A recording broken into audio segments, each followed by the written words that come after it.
तो बाबा जी ने इनको मिलने के लिए थोड़ा इंतजार करा दिया। तो अमित शाह ने कहा कि भाई अगर 5-7 मिनट में आ गए तो ठीक है, नहीं तो फिर ये मेरे से मिलने खुद ये चल करके दिल्ली आना पड़ेगा इनको। तो बताते हैं कि अमित शाह वहां से नाराज होके चले गए। गुरमीत राम रहीम पर शायद सरकार की कोई कृपा दृष्टि रहती है, जिससे चुनाव से ठीक पहले बाहर निकाला जाता है और जैसे ही चुनाव में कुछ रिजल्ट आते हैं उसके बाद उनको फिर जेल में डाल दिया जाता है। 60% जो सीटें हैं ना विधानसभा की, वो मालवा बेल्ट के अंदर ही है। और वहीं पर राम रहीम का जो डेरा सच्चा सौदा को मानने वाले हैं, उनका कंसंट्रेशन भी उसी बेल्ट में है। और विधानसभा चुनाव आए और बीजेपी कोई खेला ना करे, ऐसा हो ही नहीं सकता। रामपाल भी आजकल बरवाड़ा आश्रम में बाहर आए हुए हैं। बड़े बड़े नेताओं में होड़ लग रही है, बड़े बड़े उनका आशीर्वाद लेने के लिए। और बड़े बड़े नेता हैं, उनके सामने झुक के आशीर्वाद ले रहे हैं। रामपाल जी खूब आशीर्वाद बांट रहे हैं।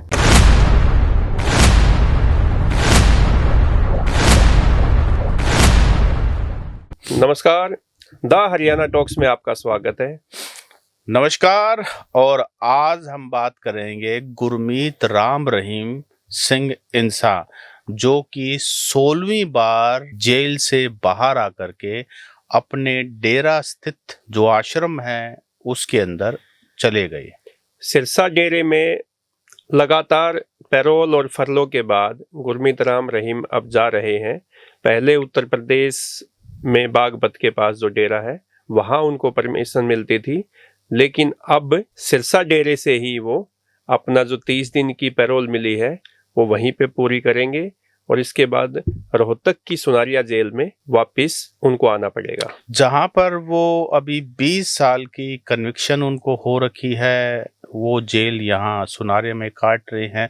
वहाँ हाल ही में उनको 2 बड़े रिलीफ मिले। एक रंजीत सिंह मर्डर केस में मिला है, एक रामचंद्र छत्रपति जो पत्रकार है उनके केस में उनको बड़ा रिलीफ मिला है।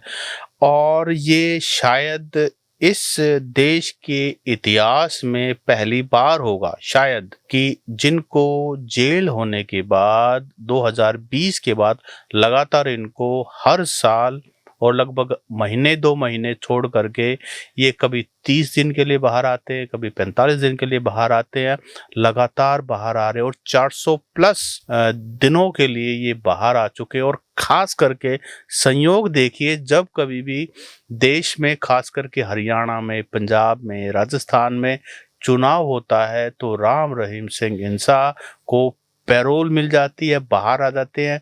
चुनाव खत्म होता है, राम रहीम वापस अंदर चले जाते हैं। जिस संगीन मामले में 20 साल की सजा हुई है, शायद ऐसे संगीन मामले में जो दोषी होते हैं उनको कम ही ऐसे पैरोल और फरलों पे बाहर निकाला जाता है, लेकिन गुरमीत राम रहीम पर शायद सरकार की कोई कृपा दृष्टि रहती है, जिससे चुनाव से ठीक पहले बाहर निकाला जाता है और जैसे ही चुनाव में कुछ रिजल्ट आते हैं उसके बाद उनको फिर जेल में डाल दिया जाता है। आपको ये भी बता दें कि 2017 में ओपी जी 2017 में राम रहीम को कन्विक्शन हुआ है। और हरियाणा सरकार की दरियादरी देखिए। हरियाणा गुड प्रिजनर्स एक्ट के अंदर बदलाव करके, पहले ऐसे इतनी फरलो नहीं मिलती थी, छुट्टियां नहीं मिलती थी, लेकिन पूरे एक्ट के अंदर बदलाव किया ताकि सरकार को कानूनी रहना है। और 2022 में रिवाइज किया उसको। और उसके बाद लगातार एक के बाद एक, जैसा कि हरदम चर्चा का विषय बना रहता है, राम रहीम सिंह इंसा को एक वो ना कहीं उसमें मैं कार्टून देख रहा था किसी सोशल मीडिया पर कि भाई इतने ही मेहरबान हो तो जेल की चाबी राम रहीम को ही दे दो, तो जी करेगा जब आ जाएगा, जी करेगा जब चला जाएगा। देखो, चाबी तो सत सिंह जी उनको दी जाती है जो केयर टेकर होते हैं। ये तो राजा है। आप ये देखिए ना, एक आश्रम चलाते हैं, उनके चीफ है, लाखों फॉलोअर्स हैं, सब चीजें होती है। तो जो ट्रीटमेंट मिलता है ना, वो भी तो एक राजा जैसा ही मिलना चाहिए ना, एक चीफ जैसा ही मिलना चाहिए। तो चाबी तो खोलने वाले और बहुत सारे लोग हैं। देखिए, हम पत्रकार हैं तो हम तो उसी एंगल से इस सारी बात को देखेंगे। ऐसा माना जा रहा है, ऐसी चर्चाएं हैं कि अगले साल फरवरी में पंजाब के अंदर 117 सीटों पर चुनाव होगा। और राम रहीम की जो फॉलोइंग है, आप सिरसा जो शहर है या सिरसा जो डिस्ट्रिक्ट है वो बॉर्डर करता है राजस्थान और पंजाब के। डबवाली पंजाबी बेल्ट ही को बोलते हैं वैसे, डबवाली कह को सकते हैं। क्रॉस करते। डबवाली एक ऐसा शहर है जिसको त्रिवेणी भी बोलते हैं, क्योंकि वो हरियाणा में भी है, पंजाब में भी, और राजस्थान, राजस्थान कुछ में हिस्सा राजस्थान में है। मैं सिरसा कई साल रहा हूँ, इसलिए मैं उस एरिया को और बेटर तरीके से समझता हूँ। तो और पंजाब आप तो के डेरा अंदर को भी अच्छी तरीके से जानते मैं होंगे। डेरा में बहुत बार गया हूँ, डेरा पे बहुत बड़ी बड़ी खबरें लिखी है। बल्कि जो एक सबसे पहले ब्रेक ये स्टोरी मैंने ही की थी, जो ये साधुओं का कास्ट्रेशन वाला जो मुद्दा था, सबसे पहले ये स्टोरी मेरे पास आई थी, और वो स्टोरी मैंने इंग्लिश अखबार में मैंने ही ब्रेक की थी। उसके बाद धमकियां वमकियां मिली, बहुत कुछ हुआ। चलो खैर, वो एक अलग मुद्दा है। तो मैं ये कहना चाहता हूँ कि 117 सीटों पर जो होगा वो सारा मालवा बेल्ट है, और राम रहीम के जो ज्यादातर फॉलोअर्स हैं वो जट सिख नहीं है, वो दूसरी जो कास्ट है जिनको आम ओबीसी, भाषा एससी में एससी, समाज, खास एससी करके ज्यादातर, एससी एससी है। ज्यादातर, या जट सिख को छोड़ करके बाकी कास्टमेंट की फॉलोइंग ज्यादा है। और मालवा बेल्ट को कहते हैं कि 60% जो सीटें है ना विधानसभा की, वो मालवा बेल्ट के अंदर ही है। और वहीं पर राम रहीम का जो डेरा सच्चा सौदा को मानने वाले हैं, उनका कंसंट्रेशन भी उसी बेल्ट में है। और विधानसभा चुनाव आए और बीजेपी कोई खेला ना करे, ऐसा हो ही नहीं सकता। तो इस तरह की बातें हैं, इस तरह की चर्चा है और कि मालवा में तो ऐसा भी कहते हैं, पंजाब में एक कहावत भी है कि जिसका मालवा उसका पंजाब। हाँ, जिसका मालवा उसका पंजाब, जिसने तो मालवा जीत लिया उसने पंजाब को जीत लिया। तो ये जो अब भाजपा जो पूरा फोकस अब पंजाब इलेक्शन को लेके है, ये तो देखो अभी इस साल की जो 2026 का जो साल है, अभी ये मई चला हुआ, 5वां महीना, और गुरमीत राम रहीम की जो पैरोल की अवधि होती है साल में, वो अब कंप्लीट हो जाएगी। 40 दिन की जनवरी में ले चुके हैं, 30 दिन की अब, तो 70 दिन की पैरोल मिलती है किसी भी एक कैदी को। 70 दिन की एक साल में पैरोल मिलती है। तो अभी 5 महीने कंप्लीट होने वाले हैं और पैरोल की जो अवधि है वो पूरी खत्म हो चुकी। 6 महीने अब ये बचे हुए हैं। इसमें क्या होगा, अब चुनाव से ठीक पहले मुझे लगता है कि ये पैरोल की अवधि खत्म हो चुकी है, अब ये फरलो के पे इनको बाहर भेजा जाएगा। फरलो मिलेगी, वो इनकी इच्छा के अनुसार है कि वो नवंबर में ले, दिसंबर में ले, किसी भी और महीने में ले सकते हैं, जब इनको ठीक लगेगा उसी टाइम पे फरलो इनको दी जाएगी। और फिर 2027 में, जैसा आपने बताया कि इलेक्शन है फरवरी में, उससे पहले तो जनवरी में फिर पैरोल का नंबर आ जाएगा, क्योंकि 2027 का साल शुरू हो जाएगा। तो फिर वो 40 दिन की, 30 दिन की ये जो पैरोल है वो दी जा सकती है। मैं आपको बताऊं ना, डेरा सच्चा सौदा जो सिरसा में जिसका हेडक्वार्टर है, ये पहले कभी भी किसी भी राजनीति में कभी भी ये इंटरवीन नहीं करते थे।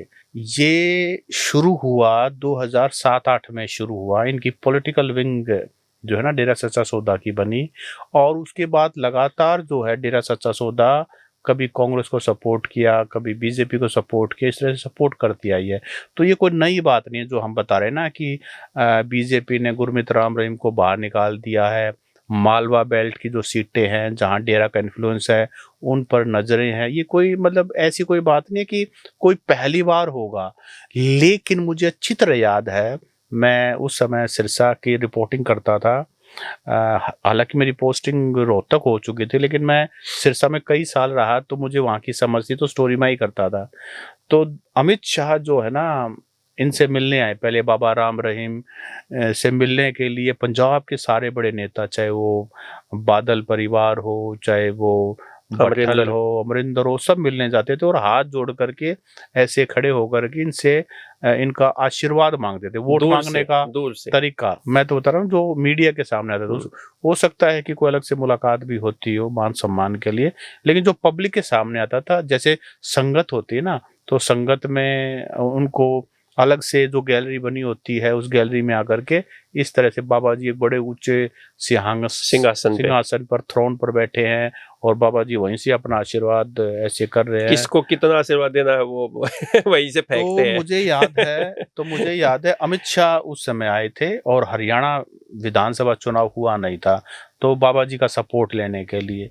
तो काफ़ी देर हो गया, अमित शाह जी इंतज़ार करते रहे। बाबा जी तो अपने उस समय अलग ही ठसक थी। उस समय ये 2017 में कन्विक्शन हुआ है ना, तो बाबा जी ने इनको मिलने के लिए थोड़ा इंतज़ार करा दिया। तो अमित शाह ने कहा कि भाई अगर 5-7 मिनट में आ गए तो ठीक है, नहीं तो फिर ये मेरे से मिलने खुद ये चल करके दिल्ली आना पड़ेगा इनको। तो बताते हैं कि अमित शाह वहाँ से नाराज़ होके चले गए। उसके बाद जो हुआ, घटनाक्रम हुआ, जो वो मिले, क्या हुआ, कैसे सीबीआई हुआ, कोर्ट में पेशी खैर हुई, जो भी है बहुत वो सारी चीजें मामला हुई। चलती रही। वो दोनों चीज़ों को जोड़ के ना देखा जाए, लेकिन ऐसा बताते हैं कि ये भी हुआ था। ऐसी आम चर्चाएं हैं और आम लोगों में। आज के दिन आप ये देखिए कि चाहे वो रामपाल हो, रामपाल भी आजकल बरवाड़ा आश्रम में बाहर आए हुए हैं। बड़े-बड़े नेताओं में होड़ लग रही है बड़े-बड़े, दर्शनों में उनका आशीर्वाद लेने के लिए। हाँ, और बड़े-बड़े नेता हैं, उनके सामने झुक के आशीर्वाद ले रहे हैं। रामपाल जी खूब आशीर्वाद बांट रहे हैं। और जबकि उनके ऊपर Punjab and Haryana high court का कंटेम्प्ट का एक मामला जो है ना, वो लगातार चल रहा था। बरवाला एपिसोड में भी मैं 17-18 दिन जो एपिसोड चला, 5000 से ज़्यादा पुलिस फोर्स आ गई थी, उसमें भी मैं बरवाड़ा के अंदर था उस दौरान रिपोर्टिंग वगैरह में।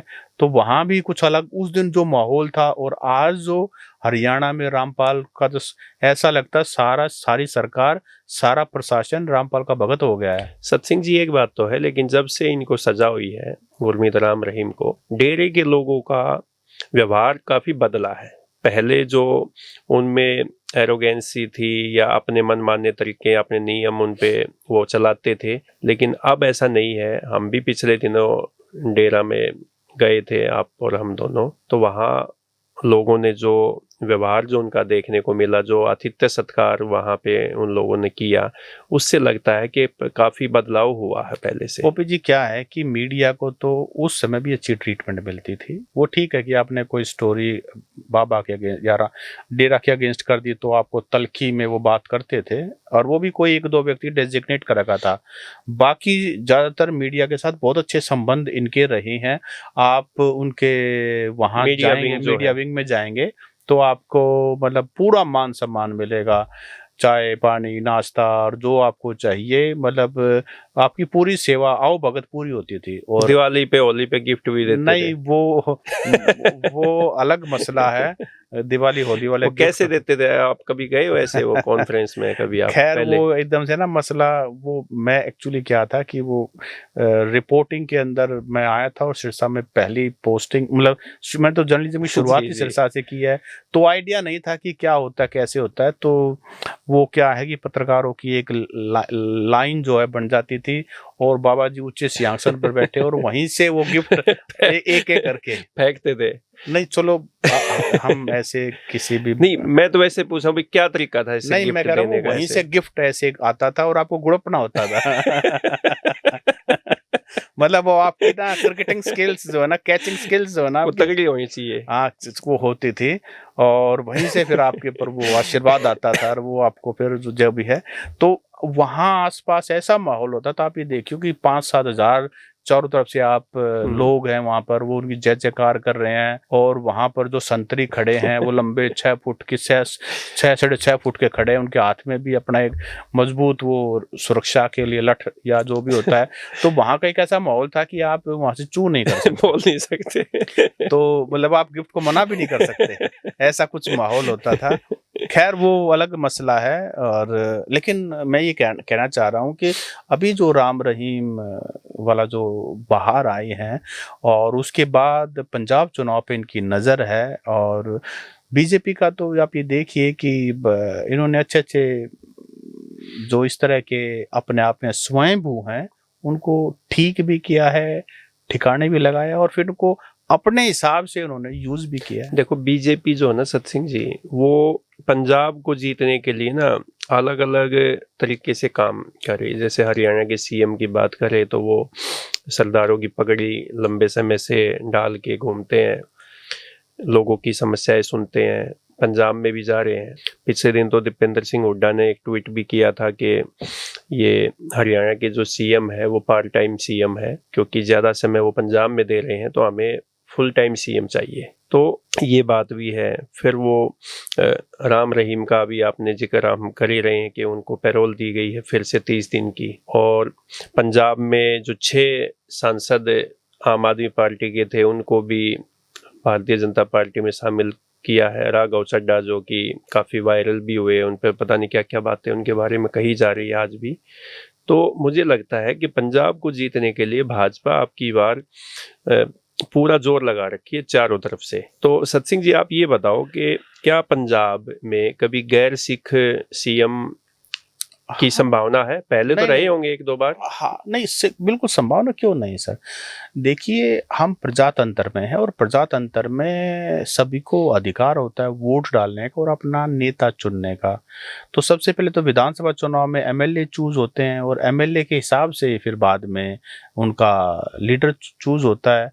तो क्यों नहीं हो सकता, बिल्कुल हो सकता है। अगर मैं पंजाब की बात करूँ तो 30-31% या उससे भी कुछ ज्यादा दलित समाज है और वहाँ के दलित जो है ना मजबूत दलित हैं। यहाँ हमारे मतलब और बाकी स्टेट्स के जट सिख और दलित सिख हाँ जो है बिल्कुल वो मजबूत है, वो पढ़े लिखे भी हैं और उनके पास अपनी जमीनें भी हैं और वो विदेश में भी उनका उतना ही है और इंटेलेक्चुअली भी स्ट्रॉन्ग है। एक समय तो बसपा भी पंजाब में काफी स्ट्रॉन्ग थी। They are well connected. वहाँ के जो दलित भाई हमारे वो बहुत ही मजबूत हैं और आप उनसे बात करके देखिए, आपको पता लगेगा कि दे आर सोशल, वो कमजोर नहीं है। और नंबर भी देखो कितना बड़ा है उनका।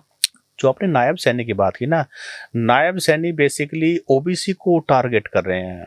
तो वहां पर एक मिक्स है कि वहां पर एक तो सिख की आइडेंटिटी है, वो सिख की आइडेंटिटी के अलावा फिर ओबीसी की आइडेंटिटी, बीजेपी उसके अंदर फिर ओबीसी की आइडेंटिटी ढूंढ रही है। तो वो जो पगड़ी पहन रहे हैं नायब सैनी, वो तो सिख नहीं है, लेकिन उसके पीछे क्या है कि भाई वो सिख की आइडेंटिटी को आप ओवरराइड नहीं कर सकते। आप ये नहीं कह सकते कि सिर्फ तुम ओबीसी हो। वो कहते हैं कि भाई असी पंजाबी हाँ, वो पंजाबी पंजाबियत पर बड़ा गर्व करते हैं। तो इस सारी साइकोलॉजी को समझते हुए पगड़ी पहनने का मतलब ये है कि मतलब मैं हरियाणा का सैनी हूँ और मैं सिख समाज की उतना ही सम्मान करता हूँ जितना कि सम्मान आप करते हो। उसके बाद फिर आप बात करेंगे ओबीसी की, उनके लेवल पर जाकर के फिर उनको वो ओबीसी वाला जो बीज है वहां डालना पड़ेगा। वोट बैंक भी 30% के आसपास है या ज्यादा भी हो सकता है। ओबीसी का हाँ, ओबीसी का भी बहुत बड़ा परसेंटेज जो है ना वहाँ। एससी और ओबीसी का जो वोट परसेंट है वो शायद इक्वल सा ही है, 30% के आसपास ही है। ओबीसी का काफी बड़ा है। और जो सैनी समाज है, सैनी समाज भी काफी जलंधर के एरिया में, उधर गुरदासपुर के एरिया में काफी वहां पर है। और हमारे मुख्यमंत्री नायब सैनी वहां खूब चक्कर लगा के आए हैं। तो पंजाब बंगाल के जीतने के बाद अब बीजेपी की सारी जो स्ट्रेटजी है, सारी जो ध्यान है, वो पंजाब को येन केन प्रकरण जो है जीतना है। और वहां पर डेरों का बहुत बड़ा रोल है पंजाब के अंदर। तो आप ये देखिए, पिछले दिनों मोदी साहब वहां के जो राधा स्वामी के चीफ हैं उनसे भी मिले हैं और भी बड़े बड़े जो बड़े बाबा हैं वहाँ के बड़े बड़े लीडर हैं उनसे भी मिले हैं, जो रिलीजियस लीडर हैं, वो पॉलिटिकल लीडर नहीं है। तो लेकिन उनके साथ होने का मतलब अपने आप में एक मैसेजिंग है। तो पॉलिटिकल आदमी कैसे माइलेज उठाना है, वहां से बेनिफिट उठाना है, वो तो पॉलिटिकल आदमी बहुत बेहतर तरीके से जानता है। लेकिन राम रहीम का जो पूरा एपिसोड है, राम रहीम का 16वीं बार बाहर निकलना, 400+ उनको जेल से बाहर रहना, छूट देना, उनके लिए हरियाणा गुड प्रिजनर्स एक्ट के अंदर अमेंडमेंट कर देना। हालांकि कहा तो ये जा रहा है कि ये सबके लिए है, वो ठीक है, लेकिन सबको इतना बेनिफिट मिल का रहा है, सबको इतनी पैरोल, इतनी फरलो मिल का रही है, वो सरकार के हाथ में। एनओसी भी तो होती है ना, आम आदमी सर एनओसी तो प्रशासन ने लेनी है, प्रशासन के हाथ में होती है एनओसी। और जैसे गुरमीत राम रहीम जैसे ही पैरोल के लिए एप्लीकेशन देते हैं तो एनओसी फटाफट मिल जाती तो है। ये लगता है और जैसे आम कैदी है जो, मुझे तो अगर वो एनओसी लेना चाहेगा तो उसको एनओसी नहीं दी जाती। मुझे तो ये लगता है कि सरकार ने सारी एप्लीकेशन लिख करके रखी हुई हैं और उसके बाद जब जी करता उसको एक्सेप्ट करके भेज देते हैं। मुझे तो ये लगता है कि सरकार ने वो चाबी वाली बात ही है कि भाई चाबी बस एक राम रहीम को देनी बाकी रह गई है, नहीं तो रामचंद्र छत्रपति जैसा इतना बड़ा पत्रकार और उनका मर्डर हुआ और सेंटीमेंट और सारी चीजें आप ये देखिए ना कितना कुछ। लेकिन हाई कोर्ट से तो बरी हो चुका है ना उसमें। मैं ये कह रहा हूँ ठीक है वो सारी बातें, लेकिन अब कोर्ट का फैसला जो सबको मानने हैं। तो साथियों आपको क्या लगता है, गुरमीत राम रहीम सिंह को बार बार बाहर निकाला जा रहा है, पंजाब विधानसभा चुनाव जो अगले साल फरवरी के अंदर बताया जा रहा है टेंटेटिव, आपको लगता है कि क्या कुछ फायदा बीजेपी लेने के फिराक में है? इस पर हमें आपके कमेंट चाहिए। हो सकता है कि आपके पास भी कोई ऐसी वैल्यूएबल इनपुट हो जो हमारे ध्यान में ना रहा हो, कोई नई बात हो, वो भी आप कमेंट करके बताएं। नमस्कार।